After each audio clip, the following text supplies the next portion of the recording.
Kita pribadi punya dua kehebatan. Yang satu menghancurkan, yang satu memberdayakan. Yang membuat kita sukses adalah yang satunya. Teroris mengancam, menyebalkan, tidak menyenangkan, merugikan, menghancurkan. Itu teroris. Itu kita miliki. Jadi saya bisa menghancurkan diri saya sendiri, tapi kita tidak bisa dihancurkan oleh orang lain.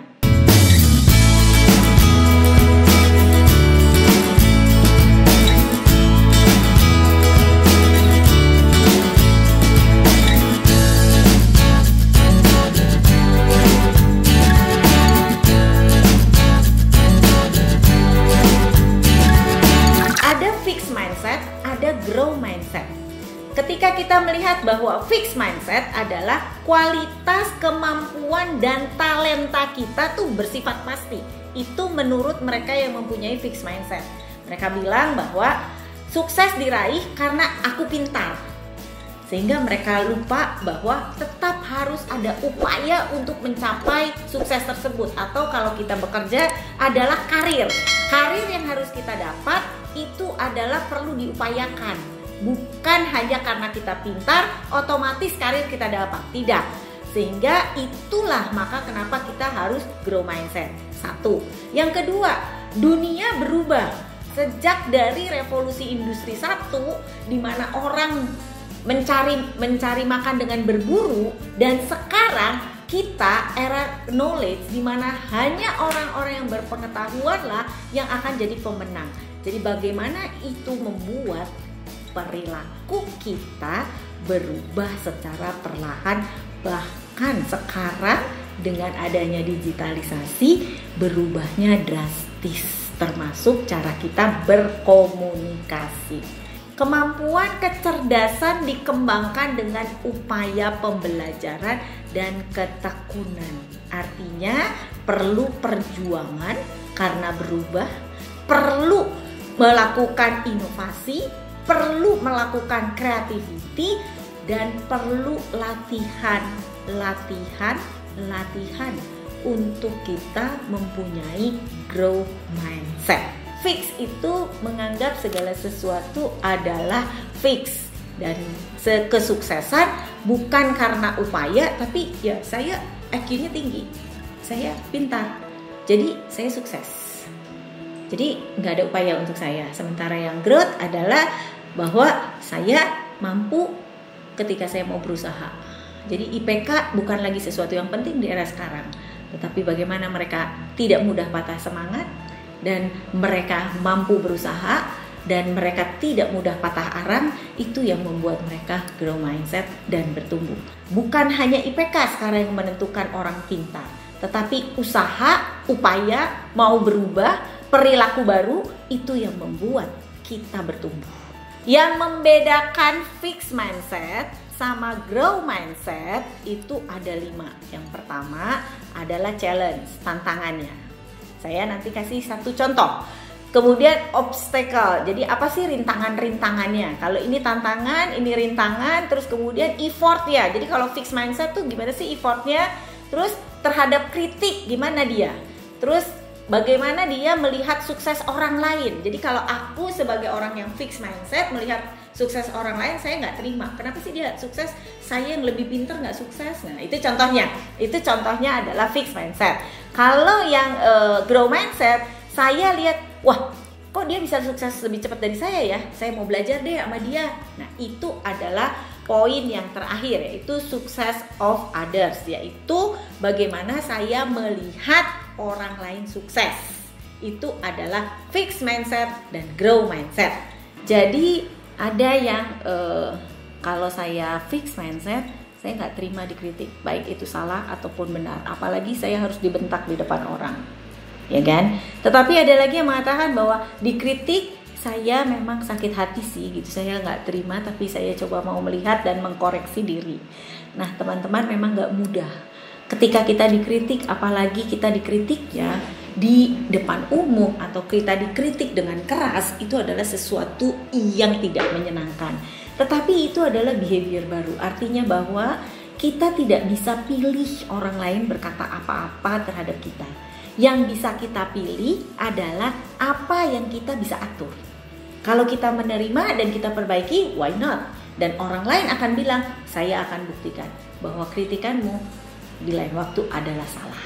Jadi kalau dia adalah fixed mindset, saya mudah patah arang, saya mudah give up. Jadi kalau yang grow mindset, saya akan mencoba sesuatu yang baru, saya dapat belajar, melakukan sesuatu yang saya inginkan. Sementara kalau di fix, kegagalan adalah ya itu habis kemampuan saya cuma segitu. Gimana ya? Saya nggak suka tantangan. Terus saya nggak pernah improve. Saya udah segitu-gitunya. Saya makhluk lemah. Saya saya baik atau saya tidak baik ya ala kadarnya. Dan ini udah saya the best gitu.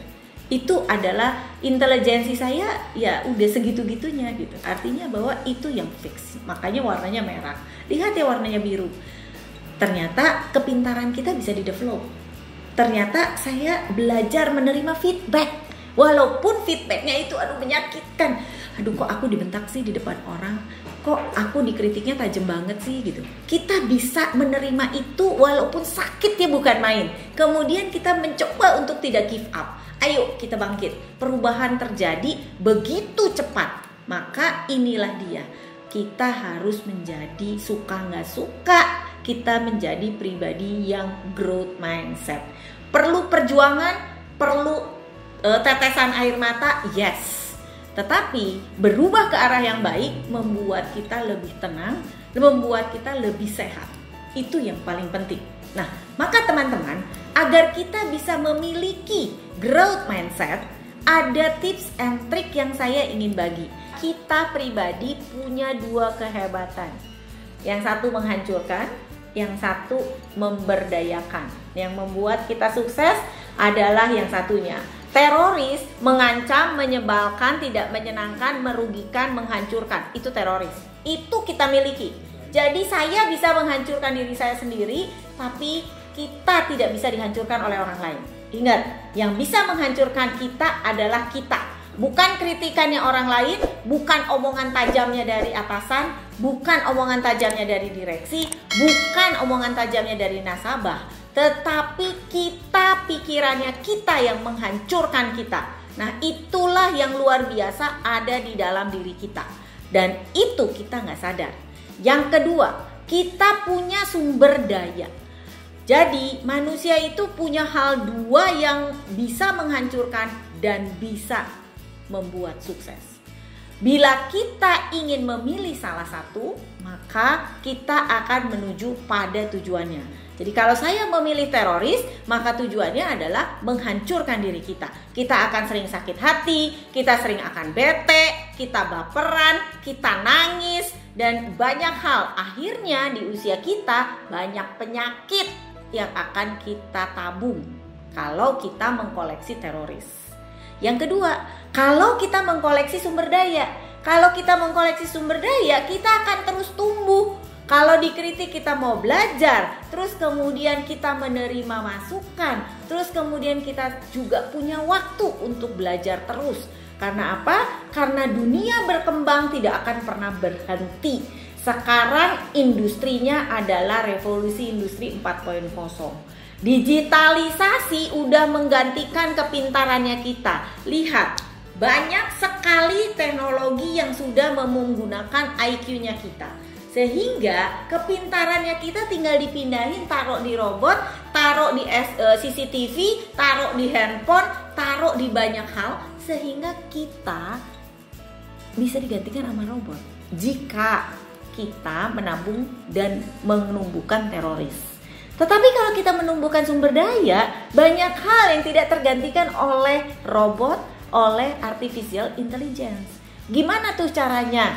Itu yang membuat kita harus belajar bahwa ada teroris itu ada dari luar dan dari dalam. Kita harus kenali keduanya. Teroris itu seperti apa dan sumber daya itu seperti apa? Sehingga apakah saya mau memilih teroris ataukah saya pilih sumber daya? Kalau saya pilih teroris, kita kenali. Itu teroris itu munculnya ada dua, dari dalam sama dari luar. Dari dalam biasanya adalah berburuk sangka. Pernah nggak kita berburuk sangka? Semua apa yang sudah kita pernah lakukan biarkanlah masa lalu, tapi kita hari ini dan ke depan itu yang paling penting gitu ya. Bahwa kita suka berburuk sangka itu adalah hal yang paling sering dilakukan oleh kita. Nah, kemudian apa sih yang harus dilakukan? Nanti kita kenali dulu terorisnya. Yang kedua, kita merasa tidak berdaya. Pernahkah kita pernah merasa tidak berdaya? Kebayang nggak sih gitu ya? Itu adalah kita menumbuhkan terorisnya kita. Akhirnya kita mukanya kelihatan kayak susah, terus senyumnya nggak pernah ada, kebayang ya? Terus kita stres hingga orang takut mau ketemu kita. Terus merasa tidak mungkin. Pernahkah Bapak Ibu mengalami itu? Coba, ini kita nggak sadar. Padahal 3 hal ini harusnya hilang. Caranya gimana sih Bu? Ketika saya itu sering sekali jalan tidak pernah fokus pada orang. Jadi pada saat saya lagi berpikir, aduh karena saya pernah di bisnis, jadi saya terakhir adalah regional head, jadi saya mulai dari marketing, pimpinan cabang, area manager, regional head, pegang provinsi 1, provinsi 2, dan 3 gitu. Nah kemudian kan target jalan terus nih. Ketika dapat target saya jalan, tapi orang di depan saya nggak pernah tahu gitu. Jadi artinya ketika teman saya menyapa saya dan tersenyum pada saya nggak tahu. Kemudian orang itu marah sama saya. Nah ketika marah sama saya pada saat arisan, ketemu setahun kemudian dia bilang, "Wi, kamu tuh tahu nggak pernah disapa sama aku menyapa kamu, tersenyum padamu di depan, dan kamu tidak menyapa aku. Sejak itu aku benci banget sama kamu," katanya. Setahun kemudian dia bilang, "Masa sih?" "Iya, padahal aku nggak ngelihat kamu Bu," gitu. Kebayang nggak? Dia berburuk sangka, musuhan sama saya, dan sayanya sendiri nggak tahu gitu. Sayanya sendiri lagi mikirin sesuatu yang nggak bisa ngelihat orang-orang karena lagi serius berpikir sesuatu. Kebayang nggak? Itu teman saya yang berburuk sangka. Sementara kalau saya berburuk sangka, saya menyapa juga orang lain, terus kemudian orang lain buang muka, orang lain itu ternyata marah, dan ternyata dia marahnya bukan sama saya, tapi marahnya sama pasangannya di rumah. Cuman karena kita yang terkena dampaknya. Jadi ngapain juga kita, oh kayaknya dia lagi marah ya gitu, dia lagi bete ya. Itu yang saya rasakan. Artinya buruk sangka gak ada untungnya sama sekali. Beneran gitu loh. Siapa yang pernah berburuk sangka dan apa ceritanya? Karena aku pun pernah mengalami sebelum aku membuat materi ini di masa-masa yang lalu gitu. Tapi sekarang saya tidak pernah berburuk sangka karena ini adalah tipsnya saya. Sehingga apapun yang tidak menyenangkan, maka saya akan bilang seperti contoh. Ketika anak buah saya, para manajer ini, mukanya lagi bisik-bisik begitu, saya cuma bilang, kalian lagi membicarakan saya ya? Kok ibu tahu sih? Iya, sekarang kalian masuk ke ruangan saya, kita meeting. Ngomongin saya nanti terusin lagi pada saat pulang kantor. Jadi saya don't care, orang mau ngomongin saya, anak buah pasti ngomongin atasannya, nggak mungkin ngomongin atasannya orang lain. Jadi kita nggak perlu sakit hati, biarin aja mereka ngomongin kita. Berarti mereka peduli sama kita, hanya caranya aja yang salah. Gitu Bapak Ibu.